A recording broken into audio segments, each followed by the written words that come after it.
All right, Shalom. First and foremost, I'd like to give all honor and glory and praise unto Yahweh, Bahashem, Yahweh Shai, Bahashem, Kodash. Double honors to our apostles and elders of Great Millstone, to all the Agim out there teaching and preaching this truth with 144% sincerity, to the men, women, and children listening and learning, and to the Bayah Shetapatat, the house of David. I'm Ayah Shatat, with Men of Valor, Las Vegas camp, coming to you through the will and power of Yahweh Shem Yahweh Shai. So-called Negroes, Latinos, Native Americans, and Seminole Indians, as well as you speckled birds whose father's line goes back through the true children of Israel that the Bible speaks of. Salvation belongeth unto you and you alone. All right, I have a quick lesson for you today. Lord willing to be uplifting and edifying unto the body. But without further ado, all right, we're going to go ahead and get into these scripts. Okay, it's going to be here in the book of Micah. It's going to be Micah chapter 2 and verse 1, and it reads, Woe unto them that devise iniquity, and work evil upon their beds. When the morning is light, they practice it, because it is in the power of their hands. Right. And those who practice wickedness, first and foremost, all right, is Esau Edom. All right, who has the power in his hands to practice the wickedness, through his laws, through his media, through his movies. All these things were given unto him. They are part of his sword. All right, weaponry, laws, food, the whole 9 yards. All right, this devil has weaponized everything. All right, and he doesn't sleep well unless he meditates upon it. All right, how to make you so-called Negroes, Latinos, Native Americans, and Seminole Indians, as well as you speckled birds, go off. All right, if the world is not in disarray and living after the means of Esau Edom, the world is not right in his eyes. Okay, because on the left-hand side, as the ruler is, so are the people. All right, and so the ruler, all right, the power, the person who has the power now at this time is Esau Edom. Okay, and he lives after the fashions of his own heart. He lives not after the law, statutes, and commandments of Yahweh Shem Yahweh Shai. All right, he is adverse to Yahweh Shem Yahweh Shai. So he does everything that is possible for him within his lot. All right, to blaspheming of Yahweh Shem Yahweh Shai, of his laws, of his statutes and his commandments. All right, of his ways, of his wisdom and his knowledge. All right, this devil believes upon himself and not believing in the Most High. All right, yet the Most High made him. All right, he made him perfect in his wickedness. Okay, because Yahweh Shem Yahweh Shai deals with duality. All right, and that duality is that Esau Edom is the whipping stick and the left-hand side of Yahweh Shem Yahweh Shai. All right, for a purpose and for a reason. Okay, so that his will may be performed and his will may be done. Okay, it's going to be here in the book of Isaiah. And it's going to be Isaiah chapter 47. Salakia, Isaiah chapter 47. In verse 8, and it reads, Therefore hear now this, you that are given to pleasure, that dwell carelessly, that say in their heart, I am, and none else beside me. Right? So this is what Esau Edom is saying. All right, none is beside him. None helped him get to the point where he's at today. None helped get him the power. All right, he did it all himself. It was through his craftiness, his counsel. All right, his wise sorcery and soothsaying that he made all these things. All right, that he put himself in the position that he's in right now. All right, not truly understanding, hey, Yahweh Shem Yahweh Shai has put him in this position for a trick bag, for a reason. All right, ultimately Esau Edom is the ultimate fall guy. All right, he's the fall guy that has been set up by Yahweh Shem Yahweh Shai. All right, a vessel unto dishonor. Okay, and that's what Esau Edom is. He is the dishonorable out of all nations. All right, he is the least. And Yahweh Shem Yahweh Shai will do away. Look in the book of Obadiah. All right, Obadiah 1 and 20, I believe is 20, and matter of fact, read from 19 through 21. All right, let me continue on. I shall not sit as a widow, neither shall I know the loss of children. Right, and this is that devil's pride puffing him up. All right, saying that he should not sit seeing that she should not sit as a widow, or the pride sit as a widow, or know the loss of children. All right, here it is. Hey, it's about to be a massive scale when that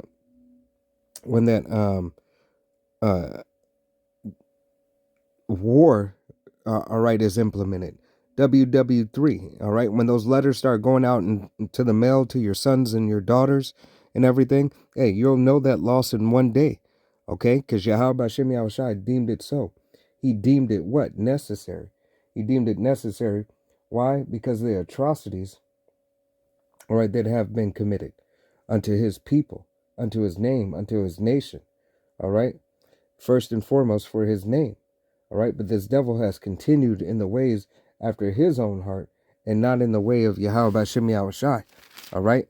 Because ultimately it was never given to him, all right? He is not the chosen, all right? The only ones that can truly follow after Yahweh Hashem Yahushai are you so-called Negroes, Latinos, Native Americans, and Seminole Indians, as well as you speckled birds whose father's line goes back. All right, we must be right before these other nations can get right. You see, the nation of Yahweh Hashem Yahushai has a job to do. Until that job is performed by us through the will and power of Yahweh Hashem Yahushai to his liking, all right, we will not be able, to come to him be able to approach and come to the throne. All right, we will be in the conditions that we are in. All right, why? Because of the disobedience and disrespect that we had shown unto Yahweh Hashem Yahushai. Okay, this is going to be here in the book of Isaiah, chapter 14, and verse 4, and it reads that thou shalt take up this proverb against the king of Babylon, and say, how hath the oppressor seized the golden city seized? Right. This is a proverb that is going to be taken up. All right. How did this stop? How did all the glory and the majesty of your kingdom stop? All right. You're so high and mighty. Hey, what's going on? All right. How come everything is falling and failing for you? All right. This is a proverb that Yahweh Hashem Yahushai said they'll take up against the king of Babylon. All right. And we know America is a.k.a. Sodom and Gomorrah, a.k.a. Egypt, a.k.a. Rome 2.0, a.k.a. Babylon. All right. Continuing on, verse 5, and it reads, Yahweh hath broken the staff of the wicked and the scepter of the rulers. Right. And Yahweh Hashem Yahushai in his due time is going to break the staff of the wicked and the rulers. All right. You're slowly seeing it happen now, but the days are speeding up. Okay. That's why you're starting to see more discomfort come upon all these nations. All right. It's no longer just Jake receiving the hell. All these nations are starting to receive hell. Because why? Hey, Yahweh Hashem Yahushai said in the book of Deuteronomy, chapter 30, all right, and verse, I believe it's verse 7, all right, hey, all these curses shall fall upon your enemies, all right, so, hey, matter of fact, let me go ahead and get that, just to make sure I'm right, Salakia.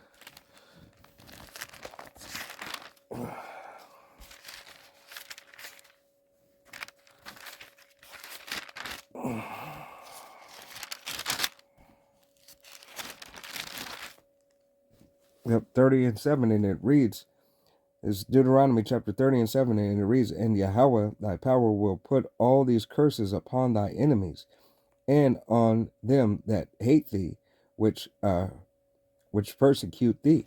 All right, so now we are starting to see these things cling unto these other nations. All right, going back here to the book of Isaiah, chapter 14 and verse 6, and it reads, he who smote the people in wrath with a continuous stroke, he that ruleth the nations in anger is persecuted, and none hindereth. All right, none hindereth, none regard, none cares. All right, none hides. All right, nobody Nobody has pity for this devil. All right. And you're starting to see that the lies are starting to be shown. All right. This devil is not being able to escape. Everybody's willing to stand up. The weak are saying that they are strong. Okay. Yahweh Bashem Yahushai is rousing and rising up these other nations ultimately for Armageddon. All right. To take him down into the valley of Yahweh Shaphat, the valley of judgment, Yahweh's judgment. All right. So that this war, may be performed. That Yahweh Bashem Yahushai, Yahweh hears his name and his son, only begotten son's name, reign through the earth again, and everything's put back in order. Okay, verse 7, and it reads, the whole earth is the whole earth is at rest and is quiet. They break forth into singing. Right. When Esau, Edom is out of rule, the whole earth is at rest and they break into singing. All right. And this is what the saints are continuing to look for. This is what the earth, all right, is looking for. All right. First, he has a 1,000 years of hardcore bondage, along with the rest of these other nations. But it is only Esau, Edom, who will truly not learn the way, who will truly not accept, and therefore he must be done away with. All right. Thus saith the Bible. Thus saith Yahweh Bashem Yahushai. All right. Jumping down to verse 21. This is the book of Isaiah, chapter 14, and verse 21, and it reads, prepare slaughter for thy children, for the iniquity of their fathers. Right. And this is what's going to happen. All right. Prepare slaughter for your children. All right. And for the iniquity of your father, because you are your forefathers. The atrocities that you commit, the things that you have done, the things that you say. All right. The places that you had went and you had no business being there. All right. The defilement, the debauchery that you have done unto Yahweh Bashem Yahushai's nation, his people, and his earth. All right. His name. All right. His image. Okay. Continuing on. That they do not rise nor possess the land, nor fill the face of the world with cities. Right. Yahweh Bashem Yahushai said he's going to cut off their heritage. All right. Prepare. All right. After that hard, rigorous bondage, prepare them for what? Prepare them for the slaughter. Verse 22, for I will rise up again. Slakia, for I will rise up again against them, saith Yahweh of hosts, and cut off from Babylon the name and remnant and sons and nephews, saith Yahweh. All right. If you have no sons, you have no fathers, you have no nephews. All right. You have no lineage. All right. Your lineage is desolate. Your lineage is non-existent. So Yahweh Bashem Yahushai is going to take the name of Esau, Edom, and his descendants, starting with the males, the lineage, first and foremost, out of the picture after the rigorous hardcore bondage after 1,000 years. All right. Your daughters, your mothers, all right, your nieces and your wives will outlive you. All right. That's what Esau, Edom has to look forward to. All right. That his heritage is going to be laid waste, and his daughters and his sisters and his mothers and his wives will outlive him. All right. Continuing on, verse 23, and it reads, I will also make it a possession for the bitter and pools of water, and I will sweep it with the bosom of destruction, saith Yahweh of hosts. All right, so Yahweh Bashem Yahushai is going to clean this place up. All right, this is going to be a place never to be inhabited again. All right, it would only be inhabited by desert creatures and unclean animals. All right, Lord willing, this was an edifying, uplifting lesson. I want to give all honor and glory and praise unto Yahweh Bahashem, Yahweh Shai Bahashem Rakakadash. Double honors to our apostles and elders of Great Millstone, to all the Akim out there teaching and preaching this truth with 144% sincerity, to the men, women, and children listen, learning to the Bible should double dot the house today. To the next time, Amaya should touch, then Shalom, Kwame Yasharala, Wa Abba Shalom.